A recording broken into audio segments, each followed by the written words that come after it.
At first, there was no M5. And then in 1984, BMW decided to put the engine out of the M1 supercar into the 5 Series, and everything changed. Suddenly there was an M5, and it was an immediate and long-lasting contender for the best all-rounder. It was sleek, it looked good in a discreet way. It was practical, and it was fast. Subsequent evolutions and iterations of the M5 have captivated the hearts of motoring enthusiasts across the world. They always have that tempting package. You can have everything in one car. And now there's a new version.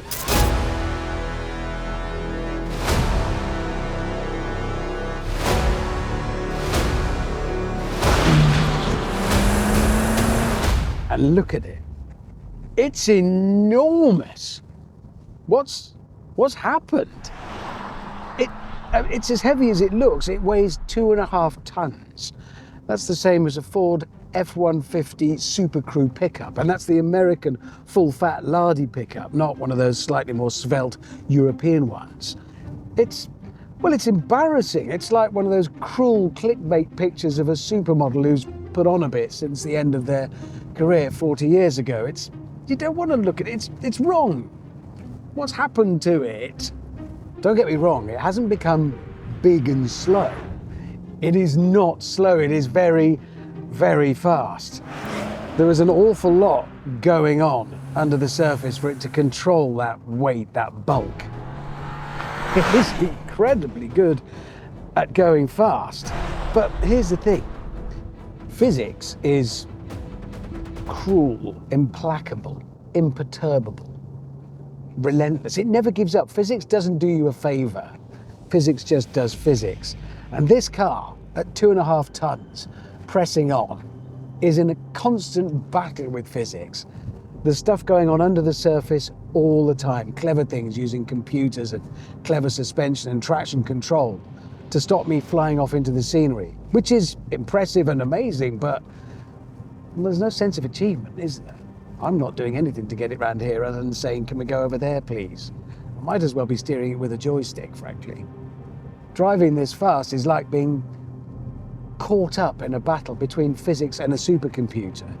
It's all going on, but I'm not contributing anything.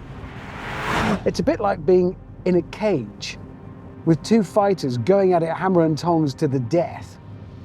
It's exciting, but I'm not really part of it, am I? I think that makes me the referee, and who the bloody hell wants to be the ref? The other thing about this car that has grown along with its bulk is the price tag. This one, which is pretty heavily spec'd, I'll grant, £135,408 for an estate car. That's also funny. This car is a gigantic 2.5 ton bag of laughs. I mean, it's not for me, but I hope it's for somebody because I want to see one. I want them to be in the world. I like fast estates, I really do. 1995, Volvo launched the 850 T5R estate. It had about 240 brake, turbocharged, 5-cylinder engine, 0 to 60, around about 6 seconds. And it was funny, it came in a range of lurid colours. I was working at Renault at the time, spending a lot of time at British Touring Car Championship races with the Laguna. Volvo pitched up with their estate car and raced that, and it was just hilarious. Visions of the Labrador and your wellies being squidged against the rear window when it accelerated. I loved that car. But it weighed 1.5 tons. This weighs 2.5 tons. This, though, does this car have a sense of humour? Is it funny? Or is it too serious? Is it too nerdy? Is it a car that will be introduced to friends of the owner, if they're like-minded, as the G99 chassis version of the M5 Touring, and they will gasp and be amazed, and I never ever want to meet them? Or does it have a sense of humour? I'm starting to think maybe it does. I mean, it weighs the same as 10 female elks, 6 grand pianos, actually the same as the average concrete single-bay garage. And 0 to 60 in 3.5 seconds in something that weighs as much as the garage it lives in. That's funny. It just is.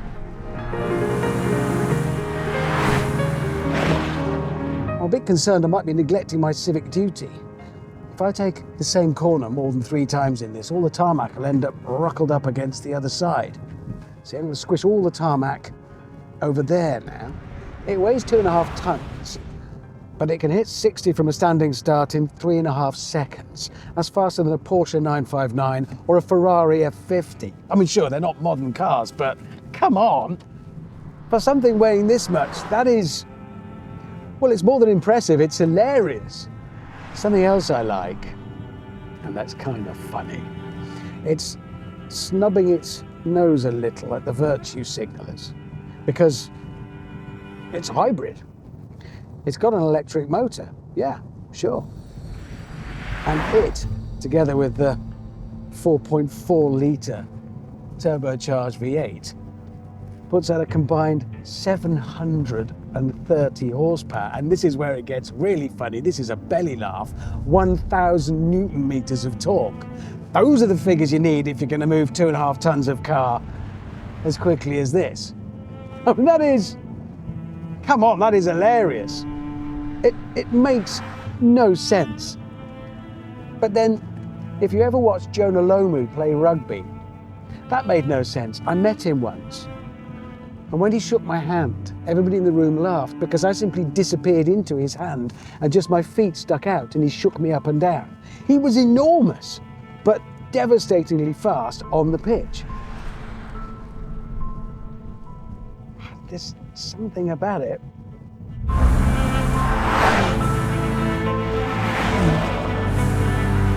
I can't really tear into this car and get all indignant because, well, if BMW set out to make a big, fast, heavy, hybrid estate car, they absolutely have.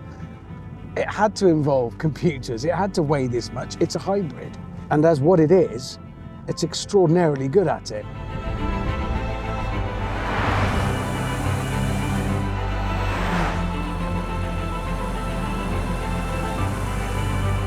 It makes no sense, a car this big and this heavy shouldn't need or be able to go this fast. It's like a cruise liner that goes like a jet ski. And come to think of it, who wouldn't want one of those?